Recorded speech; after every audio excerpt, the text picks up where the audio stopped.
Peace, peace, family. Welcome to Dali's Universe of Ahimsa. And today, I have a very special guest here today, a huge animal activist, Ryuji, Peace by Vegan. Let's welcome him. Thank you, Ryuji. Thank you so much for being here. Appreciate it. You know, and Ryuji actually has 30,000 followers. You know, he's really motivating so many people. He's motivating me. And you can find him on Facebook, Instagram, and YouTube, Peace by Vegan. So, Ryuji, let's start from the beginning. I want to know what made you want to go vegan, and after you went vegan, you know, how did you feel? How did you feel spiritually, emotionally, physically? Yeah. So, like most vegans, if you'd have told me that I would ever go vegan, I would not have believed you. Yeah. And I think that's what happens to most of us, right? So I grew up in a culture, I grew up in Paris, France, where I ate animal products every single day, every single meal, and I never thought I'd be vegan. What happened was that at a certain point, I read a book. Because I started going on this journey. I started wanting to educate myself at some point in my life when I basically realized that I was pretty miserable in my life. And through discovering different sources, I discovered that, you know what? If I actually study things and learn from other people and implement what I learn, I can actually have a better life. What a concept, right? It was crazy. And so I started reading a lot of books, started watching a lot of videos and stuff like that. I came across a book called Sapiens, A Brief History of Humankind. And that book changed my life. One of the most thought-provoking books I've read to date. And in that book, you know, towards the end, it's talking about, it's a history book. So it talks about history through the point of view of the different forces that shaped history and the big sweeping movements like the agricultural revolution, the industrial revolution, capitalism, religion, and so on and so forth. And at a certain point, when it gets to the modern era, around now, he talks about the animal agriculture industry. And that was the first time that I got exposed to the realities of how animals are treated today. And I never thought about this before. Most of us don't, because we learn not to think about it. So I never thought, you know, like I ate animal products my whole life, but I never thought, where did this actually come from? I wonder how the animals are treated. I never really thought about it because I had this preconceived story in my head that I thought that they were probably treated nicely. They probably lived at a farm that looked like green pasture, blue skies, happy animals. But I didn't even think about it that deeply. So that's just kind of what I subconsciously believed. And then I found out that that's not true at all. And that today we mass produce animals. We treat them as commodities 100%. They're literally property. They're property, Their legal status is property. And they're treated as machines to either grow fat and be killed so we can eat their flesh. Or they're treated as machines to pump out as much eggs or milk as they possibly can. They're genetically modified to do that. And then they're killed. And I found that out, and it was absolutely horrible. There was a picture in the book of inside a hatchery. So in the egg industry, the male chicks, all the male chicks that are born in the egg industry get ground up alive their first day of life because they'll never produce an egg. And it's not economically viable to raise them for meat. So they're not even worth that. They're literally seen as a waste product of the industry. And that being the case, they're killed their first day. And there was a picture of that. And if you've never seen inside a hatchery, what it looks like is there's a conveyor belt with all these chicks coming through a conveyor belt. They were literally just born. And there are workers there sorting out the males and the females and throwing the males in the middle that blends them up alive. It's horrible. It's just like they don't even exist. It's not even a life. Exactly. It's so sad. And you know what's even sadder than that? Is that although the life of a male chick in the egg industry is so horrible, it's debatable whether that's worse than being born a female. That's what I was just going to say. The males, you know, don't have it as bad as the females. It's the females that have to go, you know, we keep them living longer and they suffer even more. 100%. 100%. So it's just so horrible. Like, just think about that, right? It's like in that industry, you'd rather be born a male and be killed your first day of life than be born a female and be exploited for 1 to 2 to 3 years and then be killed. So I saw that and I was like, this is so wrong. I remember that was just before my sophomore year of college. I was just going to ask you, how old were you? So I was like 19, 20, I think I was 20 probably. Sophomore year, 19, I don't really know. But, you know, I was around that age and I was just going to go back to school. I read this towards the end of summer. And I was like, when I'm back, I'm done. I didn't even know the word vegan back then. All I knew was that I had to stop supporting these industries because the connection I made was that, you know, what we're doing to animals today is absolutely horrible. About 200 pages prior in the book, Yuval Noah Harari, the author, he was talking about the slave trade, and he was talking about how back then, people who might have consumed things that came from slavery were not necessarily bad people like we can very easily make it out to be. Right. Because we were like, how do you buy a cotton shirt when you know that cotton comes from slavery? That's insane. Yeah. But back then, people weren't thinking that. Yeah. They were just wearing their cotton shirt, or they were just eating their cookie, or they were just drinking their sweet tea with milk in it. They weren't really thinking about it. And even before I became vegan, it's like I didn't think I was a bad person. 100%, yeah. We all are just so disconnected, but we're good people until we become awakened. You know, about this. Yeah, so we're just indifferent, right? The word he uses in the book over and over again is this word indifference. Okay. And I realized that, you know what? If there was a time machine and I went back in time, there is no way I would support slavery. Yeah. No way. It would be impossible. Right. Impossible. Right. And I realized that if that's what I would have done back then I have to do the same thing with the animal agriculture industry. This is just as bad. Wow. But it's just that today, our society hasn't caught up to that. And most people haven't realized that this is absolutely horrible, or at least don't want to admit it to themselves, and therefore they still support it. But now that I'm no longer ignorant, I knew the truth, I knew what happened, I couldn't ignore it. I was like, I have to do something about this. I have to stop consuming, I have to stop buying products from this industry. Right. Again, I didn't know what vegan was. I went back, I actually looked it up. I was like, because my friend asked me, my friend was like, so are you like vegan or vegetarian? Oh. And I was like, I don't even know the difference. I didn't even know the difference.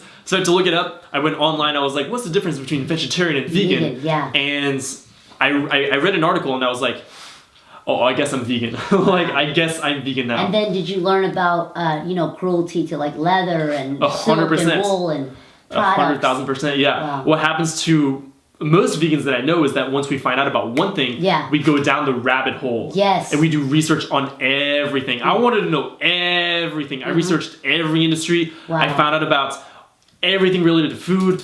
I found out about, the environmental impact really quickly. I found out about wool, leather, silk. I found out about animals being tested on. Yeah. I understood that, I shouldn't support zoos and aquariums either. I mean, it was this whole, like when you go vegan, it's like an entire side of the world reveals itself to you that you've never seen before. It's right there. I know. It's right there where every nook and cranny of society, we are exploiting animals, but it's so well hidden because there's this narrative that it's all normal. But once you see one little part of it, man, everything reveals itself. And then it's like, man, the extent to which we exploit animals in our world is insane. It's insane. It's insane. It's everything. Yeah. It's everything. And so I saw that, and like I've gone through many, many phases as a vegan. You asked me about like how I felt after that and how I kind of like, evolved as a vegan. And at first, I was really angry about it. Yeah. Me too. I was that anger phase comes first. Yeah, and I see that. Someone should maybe come up with this, like the 5 stages of grief. Yeah, I think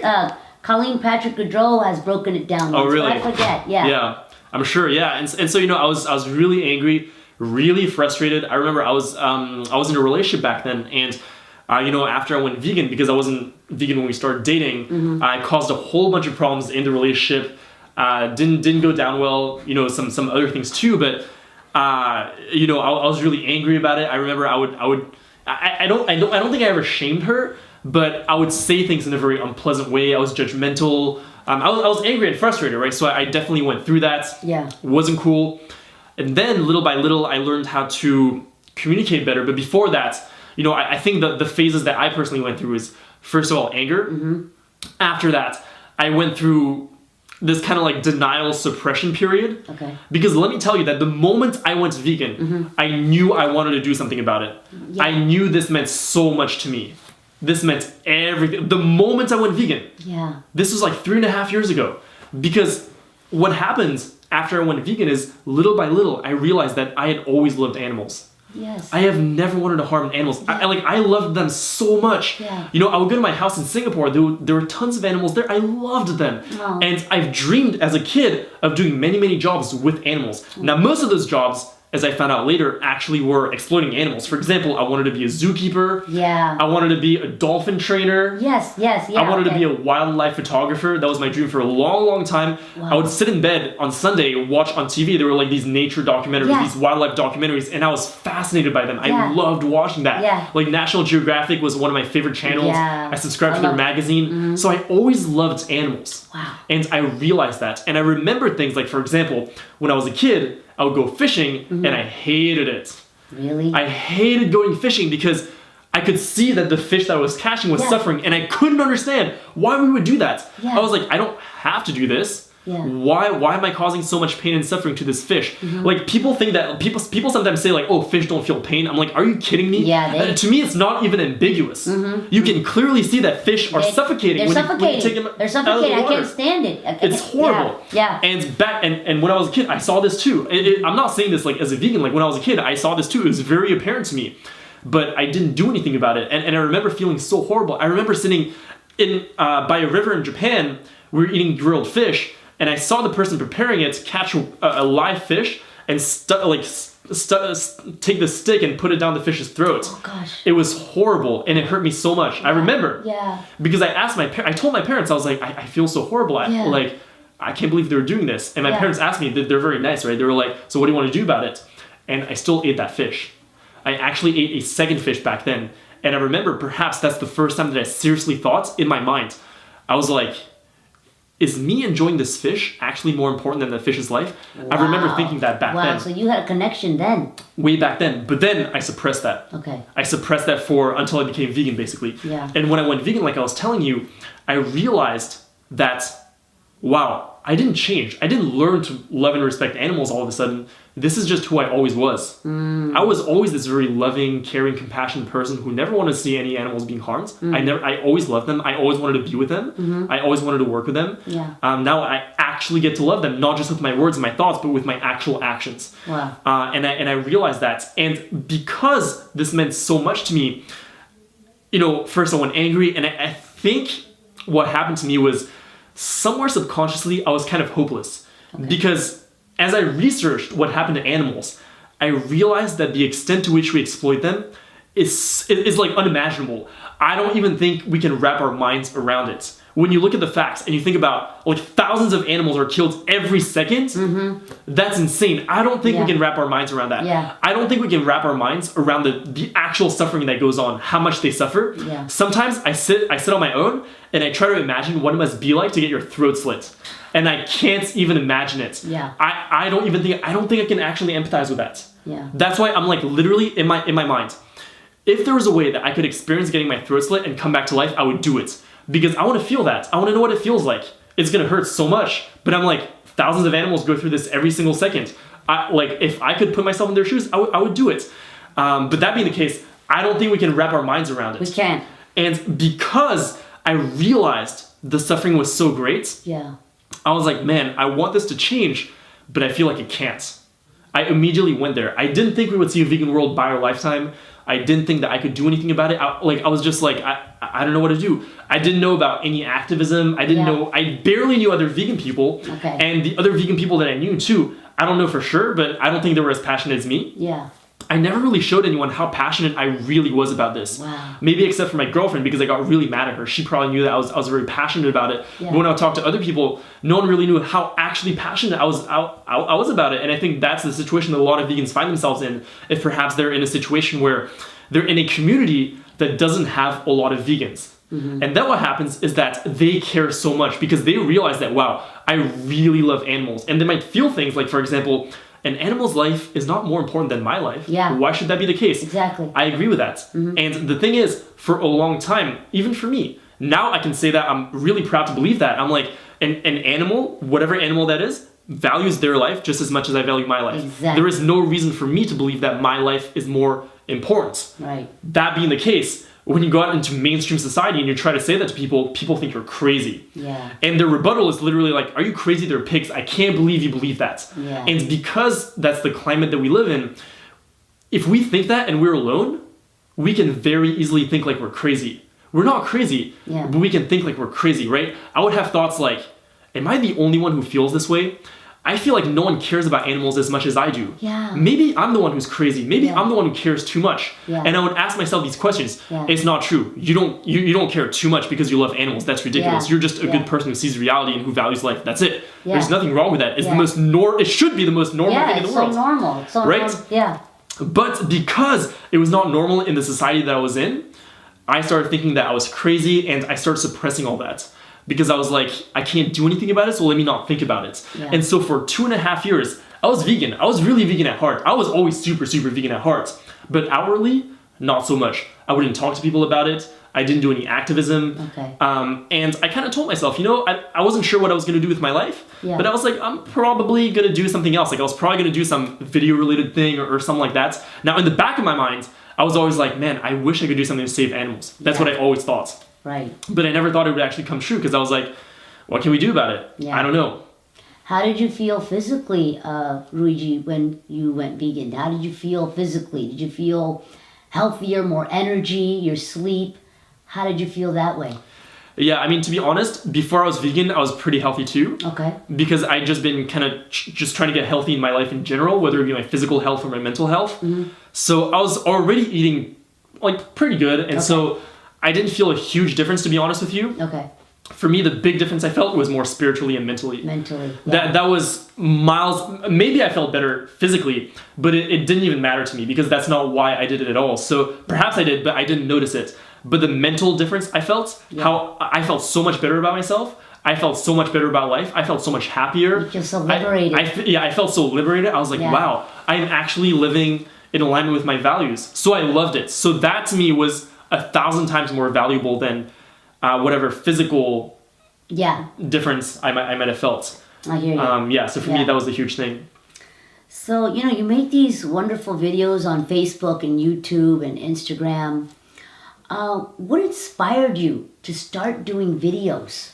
Yeah, so it's a couple things, right? I think one side of it is what inspired me to start activism and speaking up for the animals. Okay. And then the other side is what inspired me to use this in order to do my activism. Okay. So the first one is very, very simple. Okay. When I started going through my personal journey of personal development, and I realized that, hey, you know what? I'm actually really miserable right now. Mm-hmm. My life is no good. I should do something about it. Mm-hmm. The way that I started doing something about it is I would watch videos on the internet.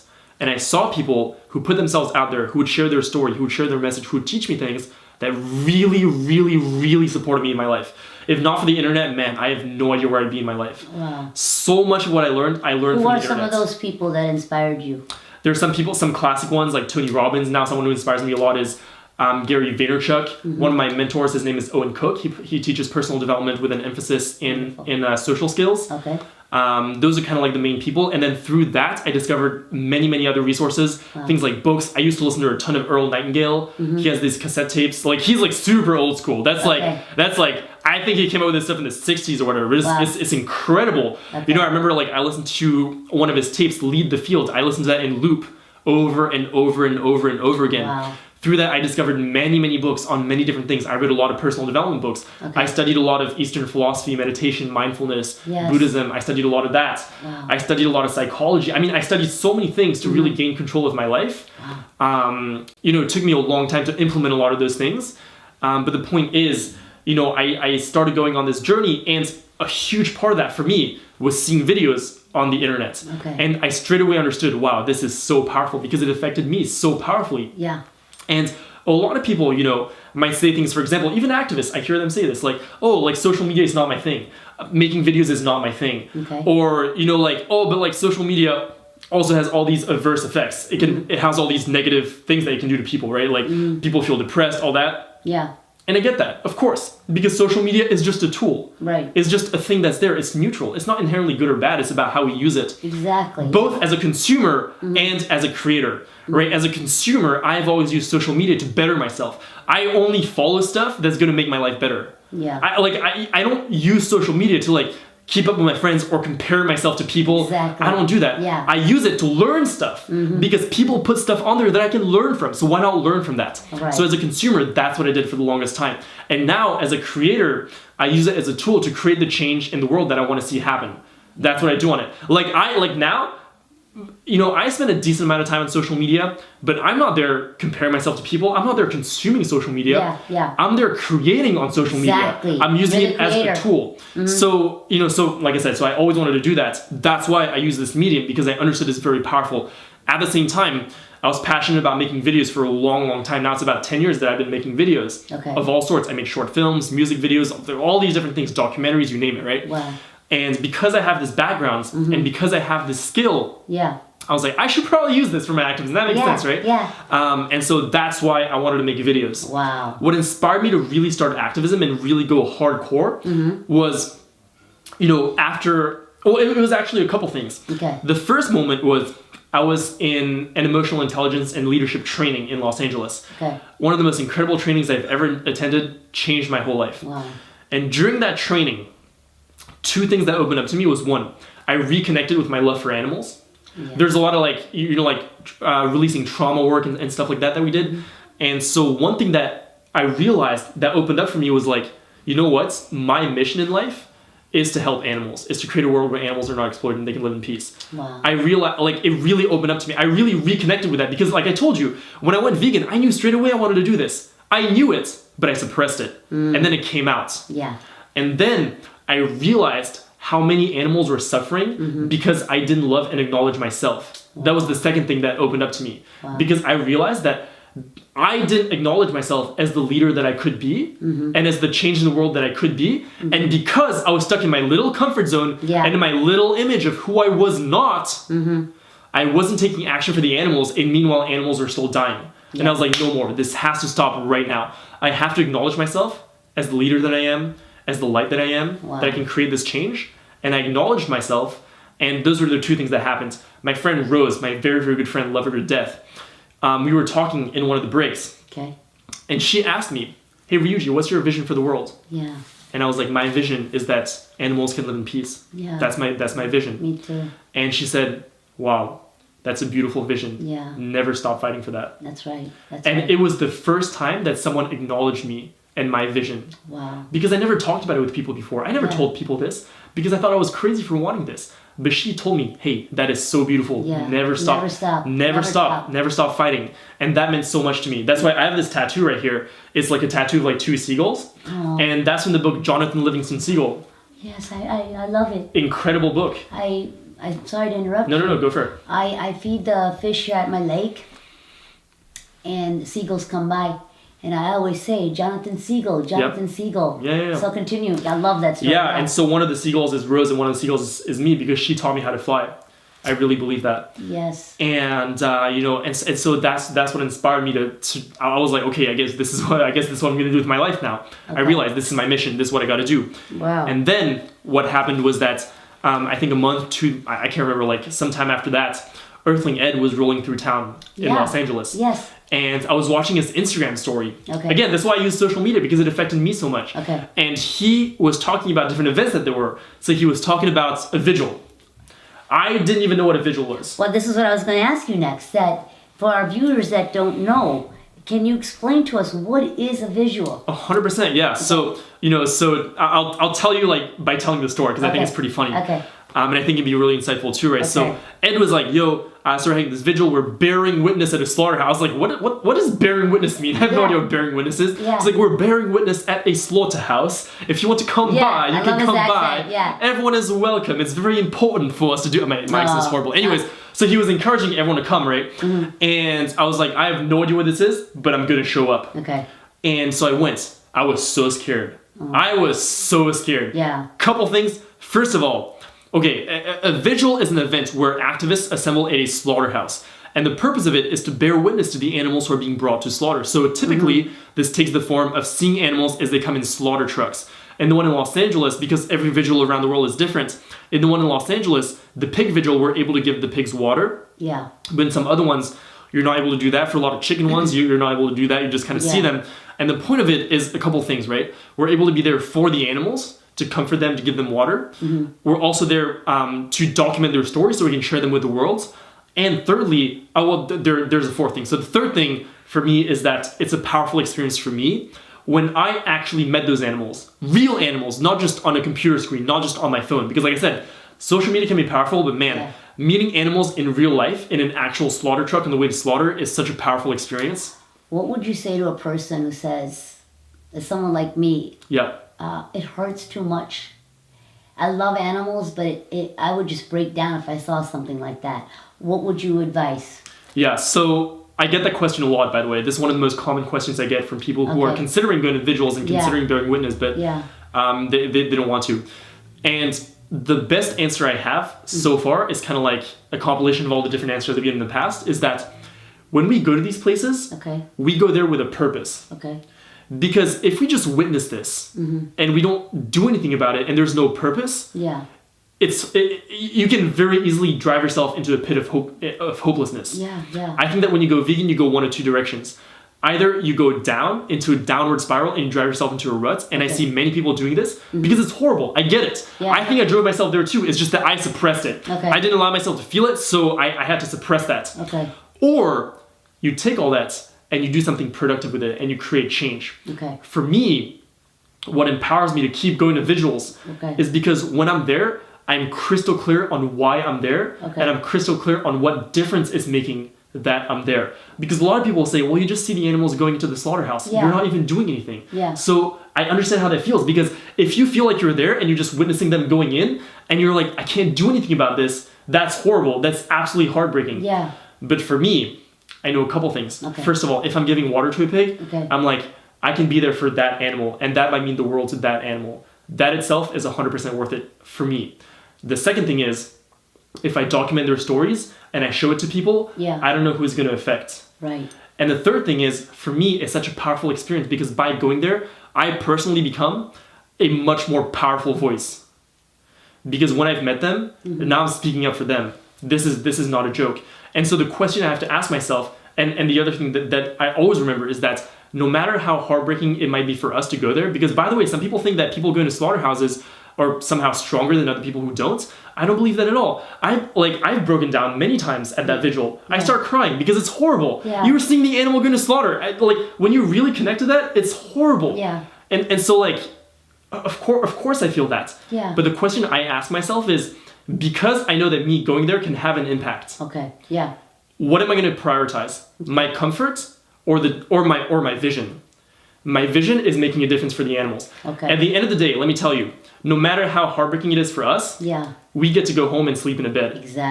They're going to get their throats slit. They're dying. They're going to get killed. This is no joke. It's not as bad for us as it is for them. Never. That's impossible. And so for me, I'm like, well, am I going to put my comfort first, or am I going to put the animals? But you have to be crystal clear on the difference that it's making. So you have to have this mindset where you feel like what you're doing is actually making a difference. And ideally, you want to actually be making a difference with that. That's why, for example, when I go to a vigil, I myself, I'm very, very purposeful. A vigil might be 2 to 4 hours.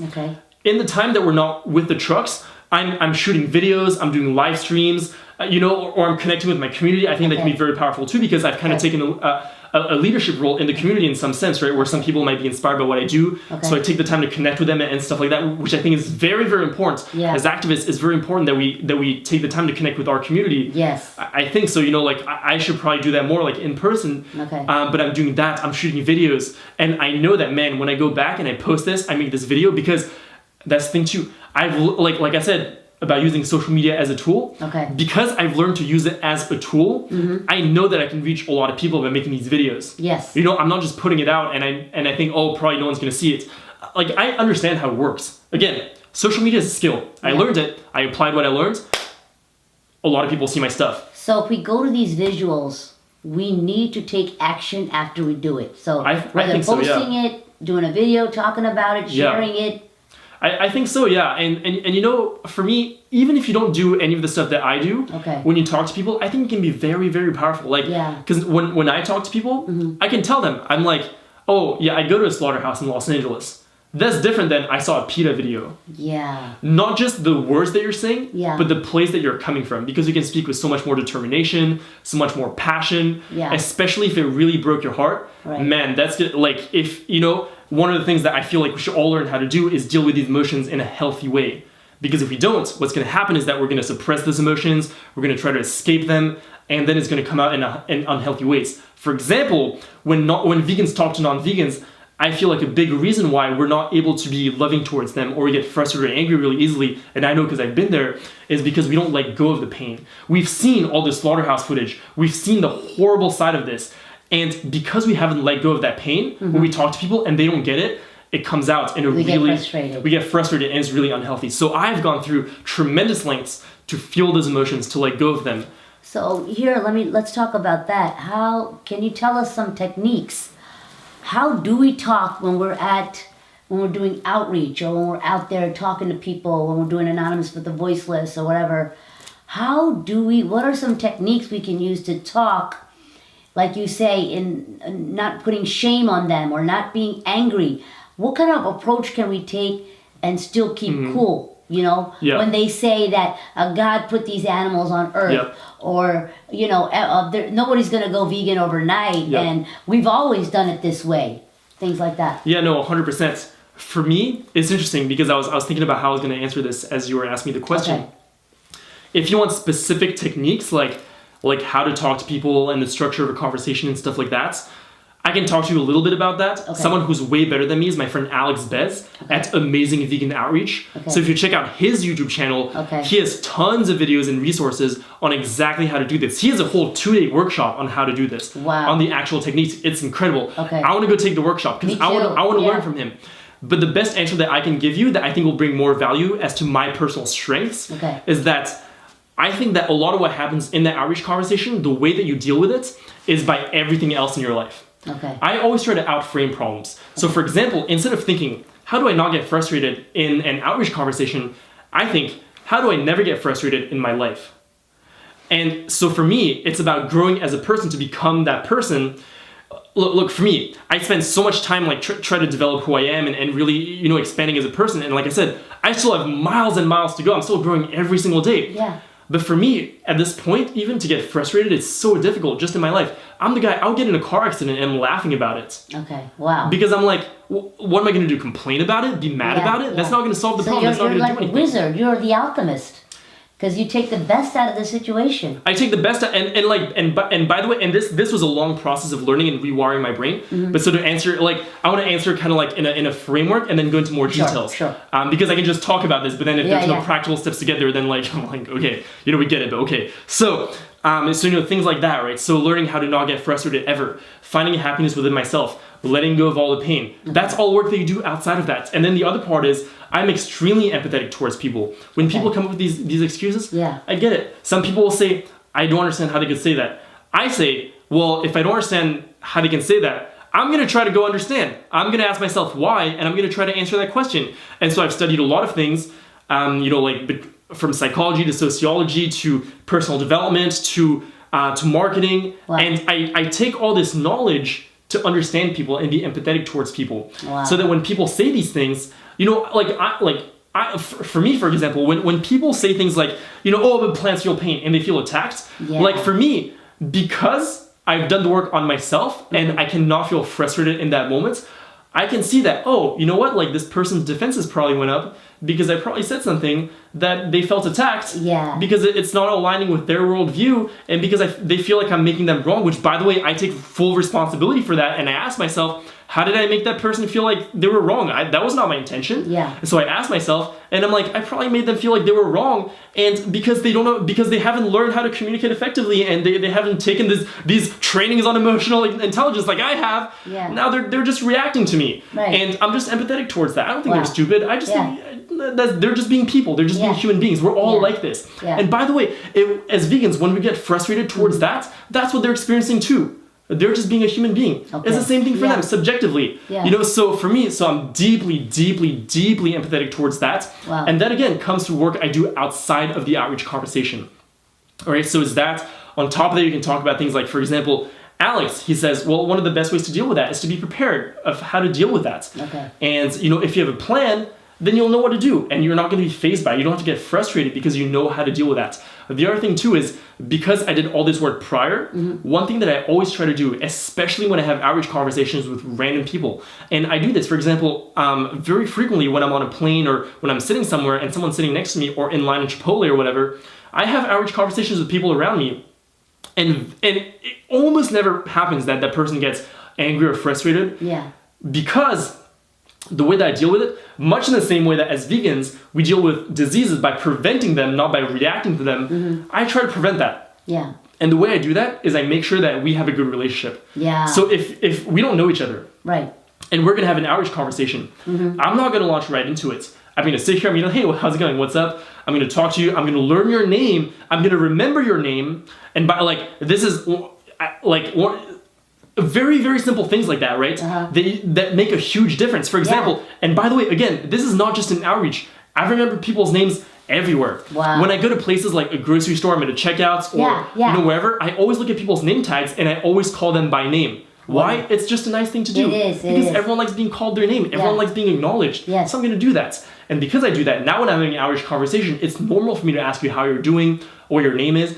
I'm going to ask you a lot about you for a couple of reasons. First, to build rapport, to build a relationship. Yeah. Because in general, if you learn about communication, people like talking more than they like listening. So if you learn how to love listening, you're going to do really, really well. Like I've had conversations with people where literally all I do is I just ask them questions about what they're interested in and what they're passionate about. And I just listen. And by the end, I've barely said anything in the conversation. And they're like, wow, you're a great conversationalist. I love talking to you. Because you're a good listener. Exactly. And it's like, And they don't know why, because they haven't studied all this like I have, right? But I know exactly why. I'm like, it's because I just listened. I didn't say anything. So I never say anything when I talk to people. Like generally, like, but I love talking. I think that's why I make videos and I love this, because I get to talk. But if I met you on a plane, man, you wouldn't hear me talk a lot.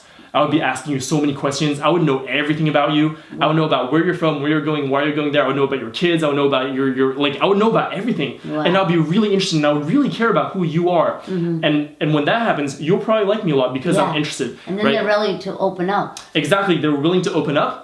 And then at one point, they're probably going to ask me, so what do you do? What are you doing here? Exactly. And then I can segue into it only when I've created that relationship. Because when you've created that relationship, man, there's very little that people are not willing to talk about. Like, I've had it frequently where I would talk to people, and because I've set it up prior in the correct way, I'm like, hey, can I show you something? And I show them a slaughterhouse video. And I don't get resistance because I built that relationship beforehand. Right? So they know that I'm not trying to make them wrong. They know that I'm on their team, that I actually care about them. So, you know, to me, it's just like a lot of that. And again, this links to everything I've said before, right? Because in order to be able to do this, for me, I've had to go through tremendous lengths to do things like let go of the pain and grow as a person and all this, etc., etc. A couple quick things very practical tips I can give on this. One of them is becoming very, very aware of, you know, how you think. Well, one thing that I'm still trying to do is I'm trying to be so aware of what goes on in my head. What kind of thoughts am I having? You know, am I thinking positively or am I thinking negatively? What am I focusing on? Do I think of myself as someone who can grow, or do I think of myself as someone who can't grow? Right? One of the most important books I've ever read is a book called Mindset by Carol Dweck. And in that book, she talks about how there are two different mindsets, what she calls a growth mindset and what she calls a fixed mindset. And people in a fixed mindset think that wherever they are in life, they're stuck there. And they can't change, they can't get better, and they were just born with a certain ability, and that's what they are. People with a growth mindset believe that whatever it is in life that they want to do, they can always learn and they can always grow. And the more you adopt the growth mindset in as many areas of life as you can, the better you're going to do. So that's one major thing that I did. For example, a lot of the skills that I use to make videos, I've learned. It didn't come natural to me at all. I learned how to make videos. I learned how to edit videos. I learned how to speak charismatically. I learned how to communicate with people. I was going to ask you that, but you've already answered it. And I always think about how I can improve.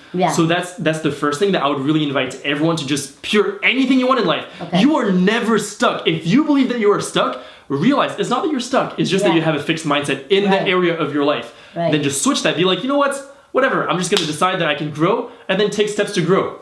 Right? So that's the first thing. The other thing is, what are you focusing on? For me, for a long time, I focused on a lot of negative things. I focused on the negativity, whatever it was. My life sucks. A lot of victim thinking, right? A lot of like, oh, poor me, my life sucks. Why am I not the cool kid? That was my thing in high school. Why am I not the cool kid? Everyone hates me. People don't like me. People don't want to be friends with me, etc., etc. I'll be a victim. Always focus on the negative, you know, and you can do that. Or on the flip side, you can focus on the positive, right? And so one thing that I started doing is I started being very aware of where my mind would go naturally, and I would catch myself. I'd be like, hey, you know what? I'm being negative right now. Let's switch it to a positive. Hey, you know what? I'm complaining right now. Let me think about something I'm grateful for. And I started switching these things consciously. It was a slow and gradual process, but that really kickstarted me on my journey, right? Things like, for example, a lot of people will ask, How do I deal with haters? How do I deal with trolls? How do I respond to this person? Yeah. Especially on social media, right? People say these stupid things, man. How do I respond? Yeah. And I'm like, man, I can't believe you're thinking about that for so long. I literally get those comments, I forget about it in like 5 seconds. Let it go. I let it go. Yeah. And again, it's not because I'm so much better than everyone else who can't let it go. It was a process. At first, there was a time when this would have massively bothered me. Yeah. But because I took the time to do things like, for example, one quick thing that you can do is when you get a comment like that, you can find something that's funny about it. Instead of being so discouraged by it, find something that's funny about it, let it go, and laugh it off. Do you answer these people back, or should we just ignore that comment? It depends, right? If I do answer, I know why I'm doing it. Okay. The biggest thing is I don't spend a lot of time on it. Okay. I don't spend I see people spending hours crafting responses. Back, I'm like, why are you doing this? Yeah. They're not trying to listen to you. Yeah. Why are you doing this? It makes no sense. So I'll spend 0 time on it if I do answer, and I'll answer with a purpose, right? Sometimes I'll be in the mood, I'll be like, maybe I can just throw out a question and maybe they'll think about it. Some other times, I do it because I know other people are going to read the conversation. For example, I used to do this very early on in my social media activism where I'd go on big pages like PETA, find those comments and answer those people, because I knew that if they get a lot of upvotes, if they're like top comments on that post, a lot of people are going to see that comment and maybe people want to read the responses. So if I have a really good response in there, they might see my response and that might reach a lot of people. So I'm very purposeful about why I do it. Or now what I do is if I answer, I'll typically only answer if I'm actually going to take a screenshot of it and put it in my story so that other people can learn from it. Okay. So I'm clear as to why I'm doing it. But I never do it from a reactive place. And what about when you're in person and someone says, yeah, but I've got to have that bacon or something like that. And inside you want to be like, but how do you answer somebody like that? I'm like, yeah, I get it. Because I ate bacon before? Yeah, I ate bacon for a long time. I understand. And Alex Betts, he goes into much more detail about how to deal with this. But the basic gist of it is, he has a 7-step process that's really detailed. But the basic gist of it is, identify what they're actually saying, because when they say something because first of all, there's a distinction, at least in my experience, between people saying that to make you feel bad and people saying that as a genuine concern, right? I think that when people say that because they feel attacked and they get defensive and they're saying that to make you feel bad, I think that you've just mismanaged the conversation up to that point. You didn't do a good job of creating a good relationship with that person. Okay. So there's that, right? So it's a question of building rapport. I think that's what that's about. Yeah. But if people have a genuine concern, and they're like, and it can be a little bit of both, right? It's not black and white. It's like there's a gray area, so they could be anywhere in between.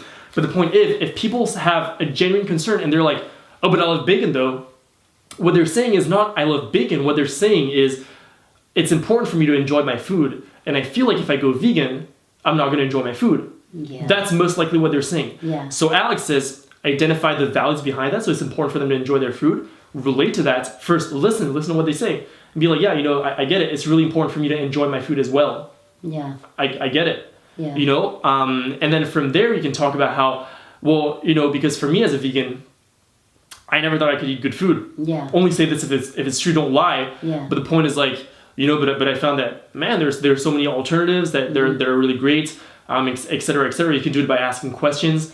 But first start by empathizing with them. When you start a response with no buts or anything buts, anything no, anything you're wrong. Yeah. Then they shut down. Yeah, no good. So for me it's always I get it. Because I do get it. I do I used to love bacon. Yeah. I get it. Right. I would have thought that plants are alive. I would have probably said that, to be very honest. I would have probably said that circle of life thing that people like to say. I would have probably said that. Yeah. So I mean I get it. I'm like, yeah, I understand. And so I always empathize with people first. Right. And then move into the solutions. Okay. Now, have you ever talked to farmers who love their animals? Yep. And they say, this has been tradition. This has been passed down. We love our animals. This is how we make a profession. We don't know anything better. How do we educate and bring this awareness to them? Yeah, it's really interesting. I've asked this question to both Renee and I asked this to Jennifer and Rodney as well. Okay. Because I want to know this. Because I've been in a situation once at a vigil in Los Angeles where a dairy farmer came up to us. I think she had a fight with her husband or something, so just came and hang out, and everyone was talking to her. And I noticed a lot of people were making her wrong, and I didn't like it at all. Yeah. So I was like, let me step in, and I started talking to her, and I built a lot of rapport with her, et cetera, et cetera. And, I could see very clearly that she loved her animals. Yeah. She told me stories about some different, she was like, man, I had this calf called Valentine. I used to do this with and that. And like, and when she talked about killing her animals, because she didn't kill them herself, she sent them to a slaughterhouse, but she couldn't even say the word killing. She called it dispatching. She was like, we have to dispatch. And she was like, I don't like dispatching them. She told us all this, And so I could see that, wow, she loves animals. Yeah. But that being the case, I could also see that something was not quite clicking. It was kind of clicking, but not completely. Yeah. Probably because I'm like a 23-year-old vegan activist. Yeah. And like, she's like, so it was very difficult. So I always wanted to know, because back then what I did, by the way, was at some point when it was just me and her, I was like, listen, I get it, this is how you make a living. But one thing that I feel is that when you talk about all the animals that you love and your dogs and Valentine and you tell those stories, you light up. But then when you talk about how you have to dispatch your animals, you seem so sad. And I try to be honest with them, right? And I try to be like I see you. Not from a place of judgment, but from a place of I empathize with your pain. I see you. But I really wanted to know how to deal with that because I was like, man, what do I do? And so I talked to Renee, I talked to Jennifer and Rodney. And man, I'm still not sure exactly what the answer is because they're able to do it because they have been in that position. Yeah. All right. So what I would do now, to be very honest, if ever I was confronted with a similar situation, I would be like, man, would you like to talk to my friend who is a farmer in a very similar situation to you? Yeah. And I'll probably get them in touch with Jennifer and Rodney or Renee or someone who's been there and done that. Right. And try to create that connection. I think it's very important for us in our conversations to be very mindful of what we're trying to create. For example, in many outreach conversations, my goal is not for people to go vegan, but my goal is for people to watch What the Health. I literally have a whole conversation so that they'll get out of it and be like, I really want to watch that film. So I'll think about that. So probably the next time what I'll do is I'll try to gear the conversation towards, hey, do you want to get in touch with my friend? Because I know that whatever conversation I have with them, I can learn to empathize all I want. Yeah. But probably Renee will do a better job. Probably. Yeah. Especially because people like listening to people who are like them. Exactly. Right? Yeah. And so that I read about this in a book called Influenced by Robert Cialdini. It's an incredible book, but whatever, the point is, people like people who are like them. And so I'll probably try to create those connections. And for anyone who's watching, by the way, who'd be like, I'm not friends with Renee or Jennifer or Rodney, what do I do? Yeah. Well, Renee at Rowdy Girl Sanctuary is very open to talking to any farmer, any rancher. Yes, you can get in touch with her. That's literally her mission. Exactly. That's literally her mission, is to support people like that. So if you're watching this right now and you ever meet a farmer anywhere in the world, by the way, not just in the US, a farmer or rancher who loves animals but who doesn't see another way, you can talk to them about the Rowdy Girl story and put them in touch with Renee, and Renee will find a way to connect with them. That's right. It's literally her mission. So that's probably what I would do. Yeah, that's wonderful. You're so energetic, Ryuji. It's contagious. I think a lot of us, when I see your videos, I feel so motivated that I should be going out there and doing a minute, 2-minute videos. Do you encourage people out there start sharing our truth? Start maybe a video. What can we do? How can we start to spread our message out there? So many things. But I think the biggest thing is surround yourself with the right people. Okay. It's kind of like a curveball answer, right? But the reason I say this is because even for me, to be able to do all this, all the videos that I put out, part of what empowers me so much is the people around me. Yeah. I know so many vegan people, so many activists who support me 100%. They love what I do. Yeah. They're very supportive. Yeah. And that being the case, that gives me the strength to do this and to talk about it, not being ashamed of it. Right. I'm proud about it because I'm around the right people. Yes. If you are fighting against the current already by being vegan, you're going against the grain of society. Yeah. It's very difficult to escape that gravitational pull. It's very, very, very difficult, right? It's the same reason why, for example, if someone's trying to get fit, one of the best things they can do is get around people who are more fit, get around people who are more active, because that's going to pull you up. So the first thing is get around the right people. So whatever you want to do, I would say get involved in your local activism community. Meet other vegan people in your community and start doing things with them. Yes. That's the first step for anything. Even if your end goal is to do things like make videos, do undercover rescues, whatever it is that you want to do, 100%, I think put yourself around the right people first. Yeah. Everything else will follow. Yeah. But yeah, you can do tons of things. I love using social media because I think that it's a great way that you can scale your impact. As activists, we're already doing so many things. We're already having conversations with people. We're already going to vigils. We're already doing all this. So why not just record it and put it out there? Even if you can't record a photo, why not just take a photo of it and then like post it and write something about it that brings value to people. Okay. Right? If you want to learn more about how to use social media, I did an entire webinar on the exact topic with my friend Alex Bez as part of his webinar series. Okay. Where I go into detail about how you can use social media, and I teach you all the different things that I've learned so far. I'm still learning, but all the things I've learned so far, I kind of walk you through it and how you can use it as a tool to make an impact. The other thing that I think is so great about it is that you can do it anywhere. Do you have a YouTube video on that, don't you? Yeah, I do, yeah. The webinar is on my YouTube channel. Okay. So if you go on Peace by Vegan, my YouTube channel, and you look up, I think I called it Basics of Online Activism or something like that. Yeah. But if you look it up, it's the whole webinar is like 40. It's like an hour, 45 minutes, like 45 minutes to an hour, and I go into all these topics more in depth. And I want to start talking more about this because, I mean, most people are not the most interested in this, but for the people who want to do it, I think it can bring a lot of value, right? So you can check that out. You can literally do it from anywhere at any time. Yeah. I can be 2 a.m. in bed doing activism. Like, how cool is that? Yeah. Right? When I first started activism, I used to go to vigils. Okay. And when I would go back from the vigil, it was like the end of activism. Now I come back from a vigil and I'm like, my activism has just started. Wow. Yes. It has just started. I have like 5 videos to edit right now. Like, I have work to do. Wow. And it's so cool because you can't always be at events. You can't always be at things. Yeah. But if you're using social media, you can connect to it anywhere at any time, basically. And on top of that, this is what I think is the coolest thing, is you get to create systems, if you do it in the right way and you learn how to do it, that create what I call passive impact. You know how people talk about passive income, right? I talk about passive impact. Okay. We're shooting this video right now and people are watching my videos on Instagram as we speak. How powerful is that? It's so powerful. I sleep for 8 hours and thousands of people will see my videos while I sleep. And let me tell you, the world's changing. You are changing the world. Right? At your age, 23 years old. I mean, I commend you. You have this energy. It's almost as if, God has put you on this planet for a purpose. You know what that is?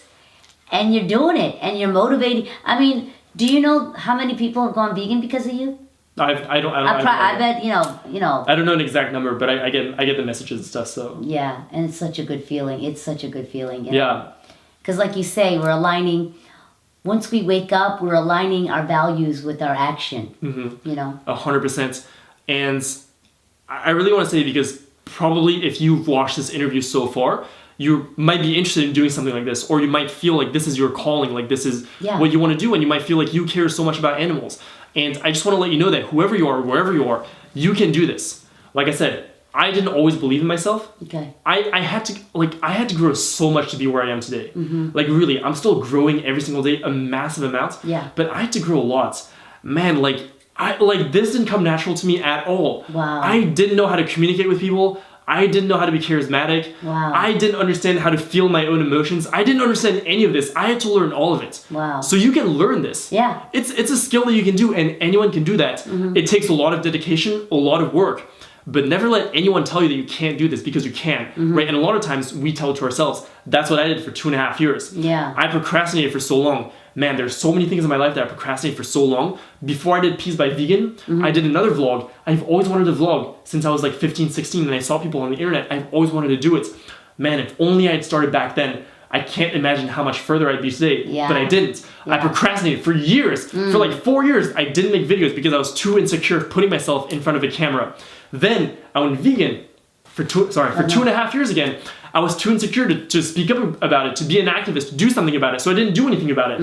And I hated it. Yeah. Because I wanted to do it, but I didn't do it. And I hated that. So don't ever wait. Yeah. Because one thing that I know is that, although you can always be prepared for things, but you'll never feel like you're ready. Like, I never feel like I'm ready. Like today, like when I gave the talk at Rowdy Girl, I was like, man, I'm not ready for this. I'm not ready for this. I was prepared for it, but man, I was like, I am not ready for this. I am not sure what I'm doing right now. Yeah. When I shot my first videos, I had no idea what I was doing. But it just came out so naturally, so flowing. Well, not quite. That's the thing, because I had to spend a lot of time in front of a camera to start sounding more natural. Okay. I actually think that there are tons of people who are naturally more gifted than me on camera, but you know what? I don't care, because I'm going to outwork them. Yeah. I have been, like, I shoot videos, and now I'm doing this, I'm getting on and off, right? For several months before I started Peace by Vegan, I vlogged every single day. Okay. Because I wanted to develop that skill. It didn't come naturally to me. At the beginning, I sucked.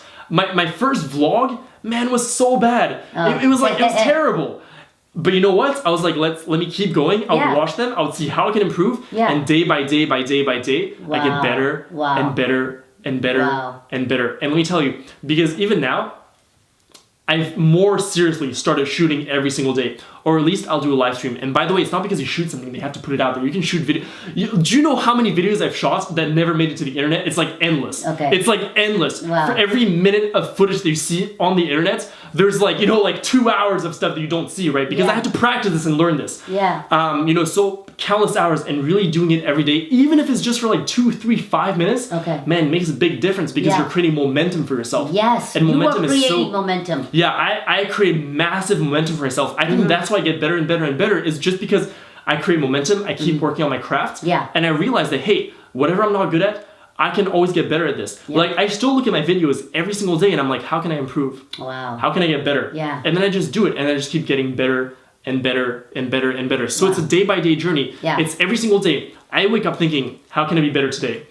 What am I going to do today that's going to make me a better person? What am I going to learn today? What do I not know that I'm going to like fill this gap of knowledge that I don't have? Yes. I always think about how I can improve myself. It's wonderful. And if you do this every single day, and don't do it by yourself too, like, I don't just think about it. I go see other people. Yeah. I like listen to people who have way more life experience than me, who are where I want to be in my life. Okay.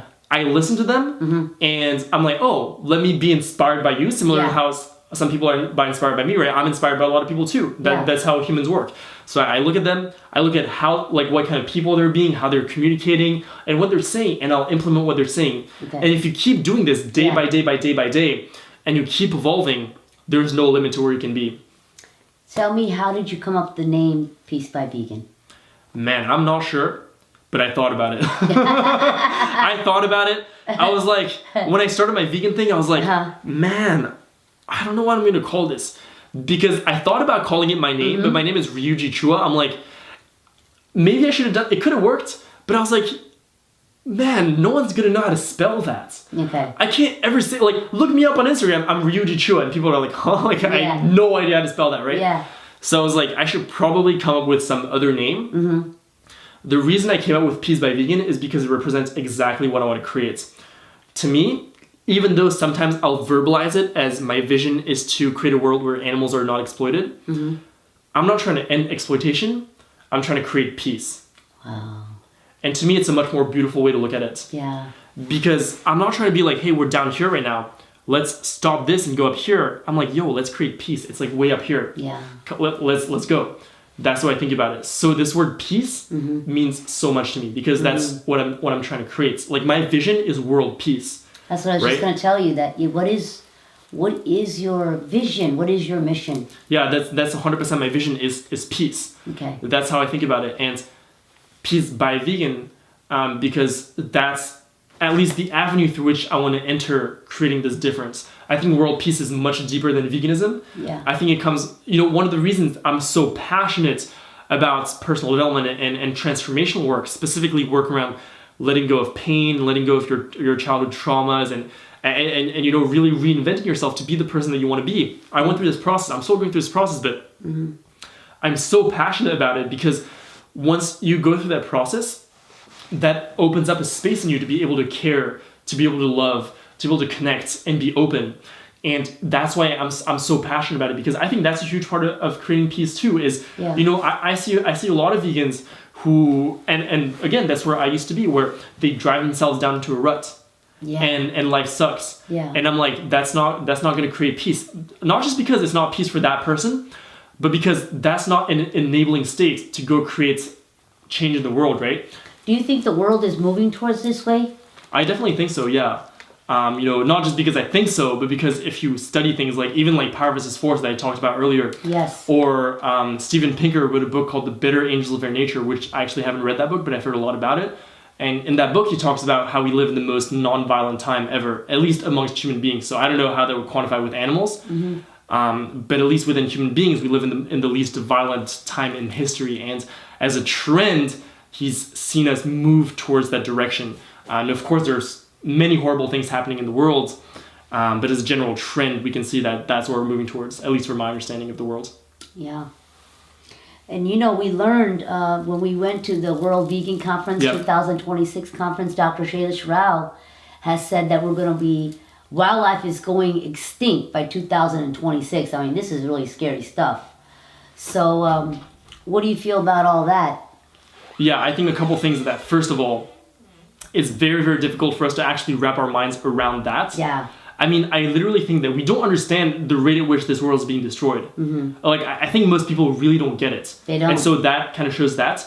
But the other thing is, yeah, I think that's going to lead to like catastrophic things. Like, I'm not a scientist myself. Yeah. So it's not like I'm the most qualified person to kind of talk about this. Yeah. But the general idea that I understand is that, you know, nature has created systems over millions of years that sustain themselves in a certain way. Yeah. And when we are destroying them at such a rapid pace, it's very difficult for them to keep up and adapt at the speed at which they would have to adapt to survive. So yeah, it's looking pretty grim if that happens. And I think, you know, it's so important for the youth to understand this kind of stuff. This should be kind of taught in high schools and universities, what's going on with the planet. I wish that we would get more, you know, environmentalists or professors talking about, I think they don't even know. They probably don't even know the depth of the details of what's really going on. But hopefully in the future, you know, more and more of this education and awareness will get into the schools. And by the way, I don't rely on that because, my degree in college is in education. Like, it's not that I don't believe, it's for me, I have never wanted to use education as a crutch to do anything. Like, I don't believe that like I never believed that my college degree was ever going to lead me to the career that I wanted. Yeah. I was never relying on that. Okay. You know, I went to college to learn, not for the degree. Okay. Well, I think a lot of people do the opposite. But the point is, I'm not relying on schools to create the change that I want because I just don't believe in the school system in general. Yeah. I think it can work for some people, but I think it's flawed in many, many different ways. And this is going to be very controversial, this statement, but I believe that when we try to fix the school system, I think we have to change the whole system. It's like people trying to solve global warming without factoring in veganism. It doesn't make sense because I'll tell you why. Because education inherently, when we have schools with a lot of people who go to them and kids, the frame, right? We talk about this in educational philosophy, is education is generally teacher-centered, meaning that is the teachers, the administrators, the governments, whoever it is, it's everyone but the students who decide what the students are going to learn, when they're going to learn it, how they're going to learn it, and students are segregated by age, which if you think about it is a really weird thing. Nowhere else in society are people segregated by age except in schools. It makes no sense. It's just a really weird system, and most importantly, because it's teacher-centered and the students don't get to decide what they learn and how they learn it, well, you're kind of assuming that everyone can go through this one system, which, if you look historically, was created to create workers during the Industrial Revolution, where you needed people to be able to write really quickly or do calculations really quickly or just do simple labor really quickly. That's why school exists, to create followers who follow followers, right? And in education, we'll talk a lot about the hidden curriculum.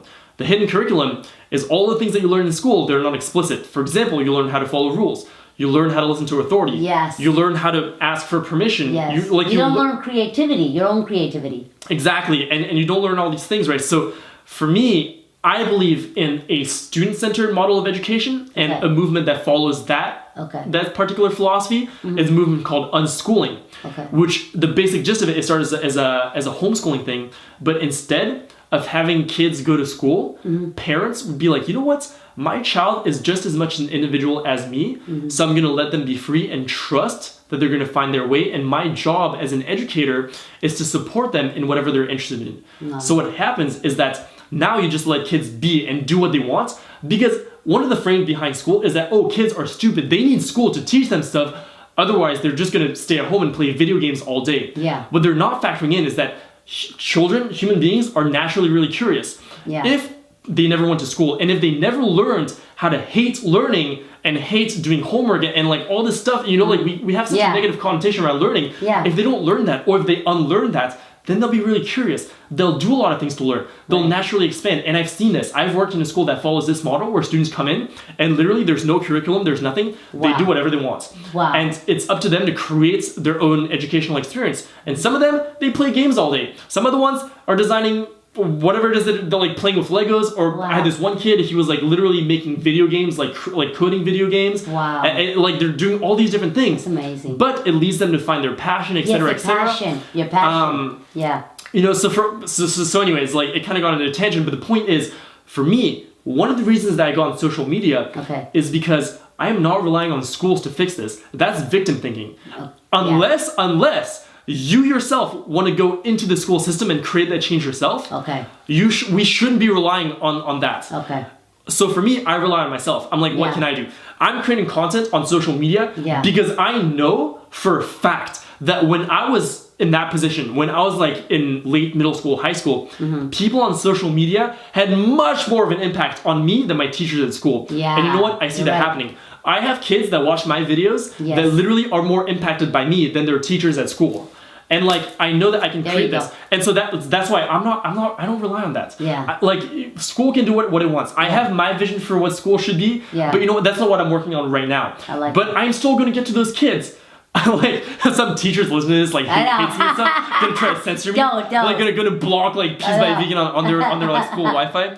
But the point is, you know, I'm not relying on that. I'm just gonna go to them directly. That's what's so cool about social media. If you learn how to use it, you can get to anyone. You can get to the people that you want to get to, and you and literally because you know those kids, they care more about what's going on Instagram and YouTube than what's going on in their school. Let's face it, right? So that being the case, I'm like, that's why I'm there, because I want to get to them without relying on this whole school thing. Wow, I love that. Okay, so we're going to wrap it up. I just wanted to ask you, how should we respond to people who talk about humane meat, grass-fed, organic, or local? Yeah, I think it's a couple things. First of all, the reason why I struggle is because I can tell you the logical answer. The logical answer is quite simply that it doesn't exist.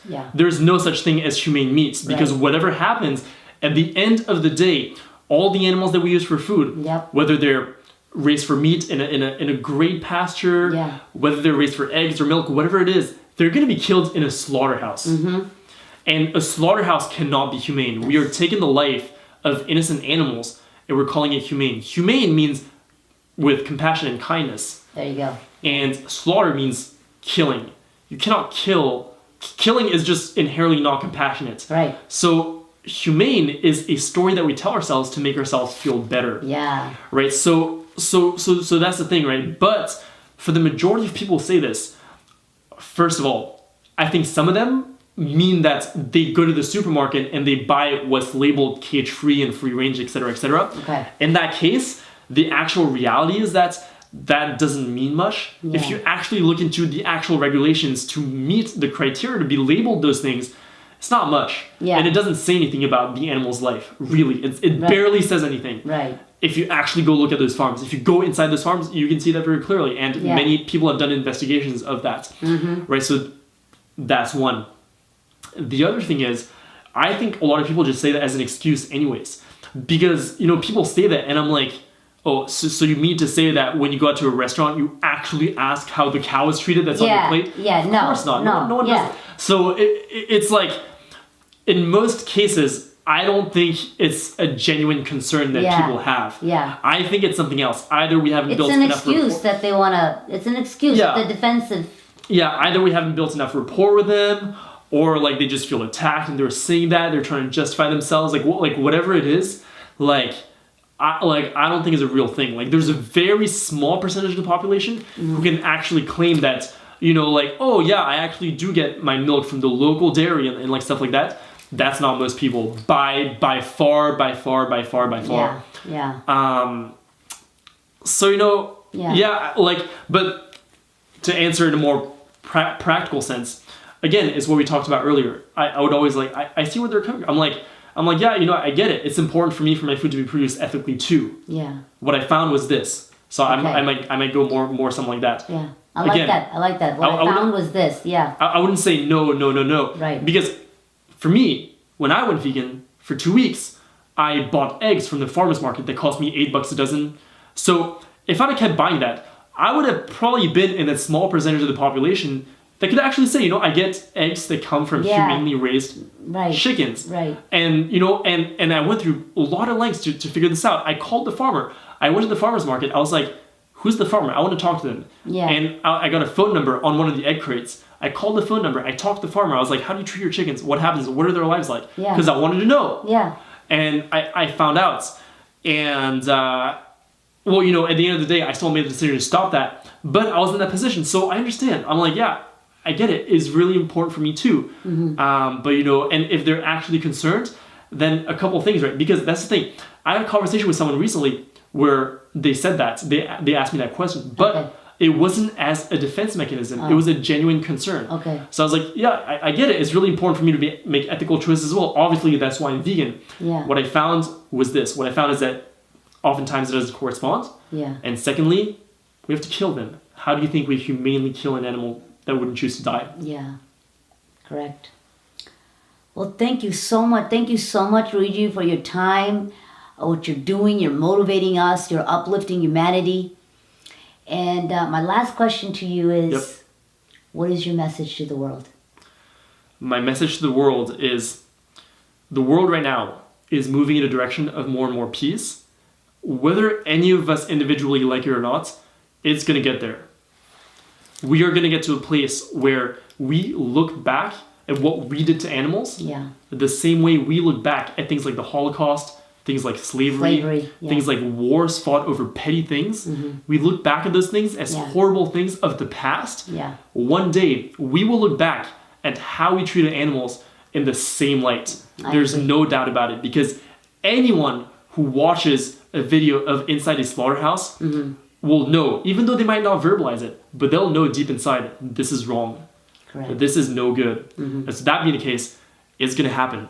So, the invitation is, join us now, join us later. It's going to happen whether you like it or not. So, let's make it happen. Yes, let's make it happen. Everybody live in peace, live in harmony. Go vegan. We love you so much. Thank you again, Ryuji. You're so... Thank you so much for having me. So inspiring, So and much thank fun. you so much. You got it. Namaste. Thank you.